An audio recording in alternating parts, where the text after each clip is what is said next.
Chapter 7. Long Live the King. Zorak was the most mischievous, reckless, and funniest student of the academy.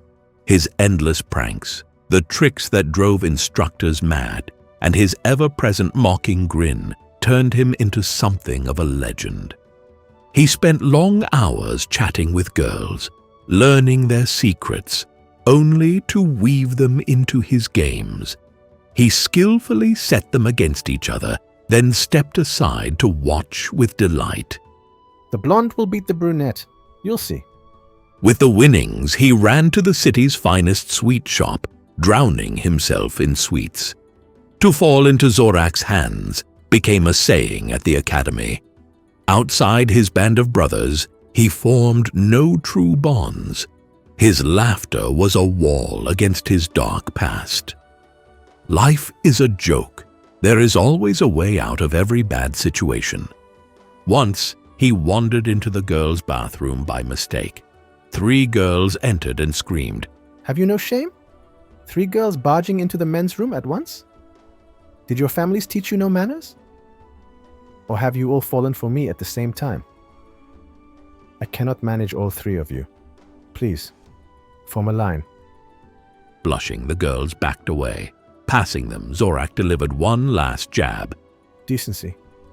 No sense of propriety left. And with laughter, he left. Nothing seemed to embarrass him, yet behind the laughter lay pain. He grew up under the fists of an alcoholic father. He ran away young, first a beggar, then a thief. At least it's more respectable. As a beggar, you take whatever is given. As a thief, you choose. But the streets had rules, territories, gangs, and a leader named Crass. With every failure came the lash of his whip. Zorak survived not only by running, but by learning Tech's system of bribes, Tech's tariff. No stripes on his arm? 2 handfuls of coins. 1 stripe, a satchel, 2 stripes, a satchel, and a sack of potatoes. A crest on his shoulder. Run. Zorak memorized every rule. But soon, even the tariff failed. It doesn't work anymore. Even unmarked enforcers want more. The market has changed. Soup costs more. The tariff must rise. Yet fate struck again. They faced an imperial enforcer with a crest. At least, don't let him beat us too much. They've trained me so well, sometimes I miss it when they don't. Bruised and broken, they heard a crowd shouting, Long live the king! We can decode the kingdom system through beatings. But those still shouting, Long live the king? Either they've never been beaten, or their brains are too battered to think. That day, Tech's tariff collapsed. But another system awaited. In Crass's drawer, they found a note. A caravan of gold and silk would enter the city, marked on the paper, This heist is forbidden. Yet the children tried anyway. Their leader was Maraxas. They didn't know the caravan carried King Cassian Justicar himself in disguise. The heist succeeded, but humiliated the king. Guards soon caught them. I am King Cassian Justicar. Tell me, who sends you? Speak, and no harm will come. They knew only Crass. The king had him brought forth. I am innocent, I swear. But before he could finish, Cassian's sword pierced his gut. Crass is no more. From now on, you are under my protection. All I demand is loyalty to the throne, to me, for life. If the food is endless, I'll be loyal. The food is endless, and the whip is gone. Talented children like you will not waste away in the streets. I will raise you as my own. And so, everything changed for Zorak and the others. Children of the shadows became servants of the shadows, and at last their time came too. Long live the king! Chapter 8. The X-I. 13 years earlier, the old building northeast of Paxvalor, ringed by mossy stone walls, was waking with the first light of dawn. As the sun glinted off the grey stones, the silence inside seemed to carry the whispers of new lives. This place was one of the secret training centers of the XI organization, the stronghold of a 2,000-year tradition. Each year, only 11 people were chosen, a number held sacred in memory of the 11 legendary founders. This year's chosen ones, of different ages and different backgrounds, but bound by a shared fate, had gathered in the dim hall. The stone-floored reception hall was filled with a cold, heavy air. The trainers stood in a line, rigid and resolute, each as immovable as a statue, as threatening as a shadow. Clen, the close combat instructor, stood at the front, measuring the room with his sharp jaw and imposing stare. Beside him, the veteran commander Hamar folded his arms and waited impatiently.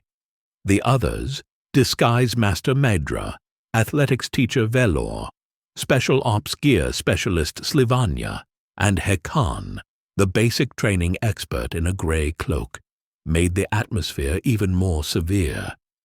This year's apprentices. Yes, there are many recruits from the Middle Kingdom this year, he said, raising his brows slightly. Clen opened the dark blue sealed tome in his hand and skimmed the lines. Then, his voice cutting the room's silence like a blade, he began to speak. Welcome to the Imperial Intelligence XI. This is a 2,000-year institution.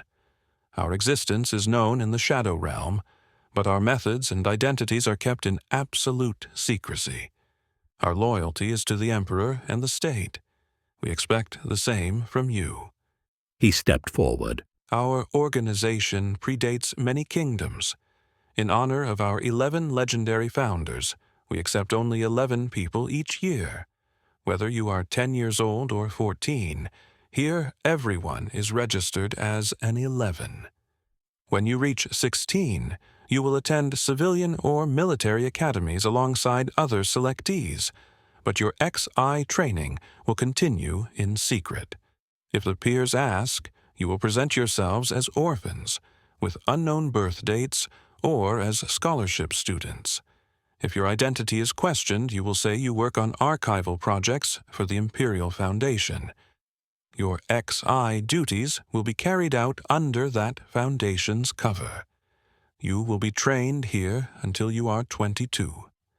After that, you will be assigned to active duties, and your skills will be tested.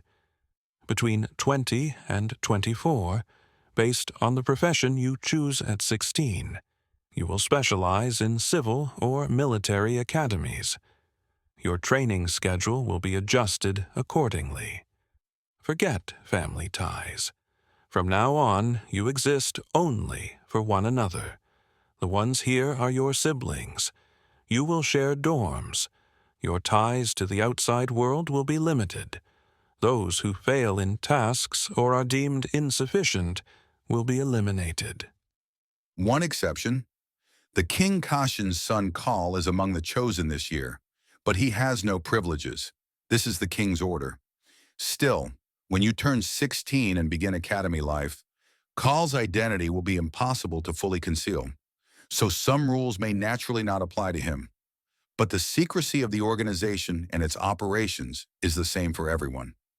The trainers stepped back, without another word. First week you are free, Clen said. Familiarize yourselves with your dorms, learn your beds, get used to each other. Training begins next week. Those who do not know reading or writing, or are weak in history or arithmetic, will work harder. Today you will swear the oath. You will learn XI's shadow salute and use it only with your brothers. He glanced at the tome again. Step forward one by one and say your name. Those without surnames may choose a new surname within a month. names of those joining the XI organization this year. Step forward when your name is called and say your surname if you have one. Kal Justikar, the king's son, stepped forward with shoulders tense and a cold gaze, chin lifted as if weighing this new world on an internal chessboard. A storm seemed to rage inside him, torn between royal title and the obligation to be merely an equal brother here. The leader of the thieves' gang stepped forward with a confident air. "Well, Maraxas," he said with a defiant tone, his chest puffing slightly as if challenging the order rather than bowing to it. Thin but sharp-eyed, he scanned every corner of the room. "Tech!" said the one with a lean build and calculating mind, hands in pockets. He observed the trainers as if solving a problem. "Eli," chirped a petite girl with wide, doll-like eyes, almost dancing as she stepped forward, giggling as if accompanied by an imaginary friend. "Bertie will love this place," she murmured, then laughed at her own joke. A stocky, broad-shouldered boy, fists clenched, growled, "Brax." stomping his foot as if already rebelling against the rules. A composed girl stepped forward calmly. "Mira," she said softly but firmly, eyes measuring the other's fears, hands folded protectively. Then another child stepped forward, grinning. Zorak, he announced with mocking cheer, winking at Clen as if to taunt his severity, his posture relaxed, always ready with a jest. Clen glanced to the other recruits from foreign kingdoms. A tall, quiet youth murmured, "Tahurel Polare." eyes cast down as if suppressing an inner storm. A straight-backed girl with her hair in a tight bun said, "Carlea Voreas." her voice precise and detached, mapping the room like a chart. A short, stocky girl said, "Lino Cars." fiddling with something in her pocket as if it might be a stone or something more dangerous. The final boy raised his chin proudly. "Says Rajarek." His voice arrogant and northern, though his hands trembled with excitement. This term's first lesson. The survivor wins. Loyalty, intelligence, and silence are essential. The trainers slipped out like shadows, wordlessly. 11 children remained in the stone-floored hall, exchanging furtive glances as each wondered what this new world would bring them. Each cohort will stay in its own dorm, he said. Dorm rules are fixed. 11-person stone hall, 11 wooden beds. No one will switch places. Duty rosters rotate by watch. You may not visit upper-term dorms. At night, the fire never goes out. One of us is always awake. Finally, they were led to their sleeping quarters, a chamber of stone walls, high arches, and dim light.